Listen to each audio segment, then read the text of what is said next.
మనం ఎందుకు చేయలేమని చెప్పి యూట్యూబ్ ఛానల్స్ని స్టార్ట్ చేస్తున్నారు. స్టార్ట్ చేసిన ప్రతి ఒక్కరూ సక్సెస్ అవుతున్నారా?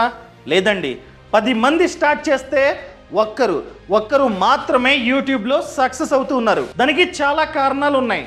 వాటిల్లో 5 పాయింట్స్, ఒక 5 పాయింట్స్ నేనైతే ఈ వీడియోలో చెప్తా. సో ఇవి తెలిస్తే ఈ తప్పులు మీరైతే చేయకపోతే సక్సెస్ అవ్వడానికి ఛాన్సెస్ చాలా ఎక్కువ ఉంటాయి. అదేవిధంగా ఈ 5 పాయింట్స్ తెలియకుండా మీరైతే యూట్యూబ్ ఛానల్ని స్టార్ట్ చేయకండి. ఆ పాయింట్స్ ఏంటో అర్థం కావాలంటే ఈ వీడియోని లాస్ట్ వరకు చూడండి. అంతేకాకుండా ఇంతవరకు ఈ ఛానల్ని సబ్స్క్రైబ్ చేసుకోకపోతే ఇప్పుడే సబ్స్క్రైబ్ చేసుకోండి. నేను మీ Kaushik Maridi. First one, YouTube algorithm. ఇది ఖచ్చితంగా ప్రతి ఒక్కరికి తెలియాలి. యూట్యూబ్ యొక్క అల్గోరిథం తెలియకుండా మీరైతే యూట్యూబ్ని స్టార్ట్ చేయకండి. ఏంటిది అల్గోరిథం అంటే ఏంటి? యూట్యూబ్లో ఏదైనా వీడియో వైరల్ అవ్వాలన్నా, ఫ్లాప్ అవ్వాలన్నా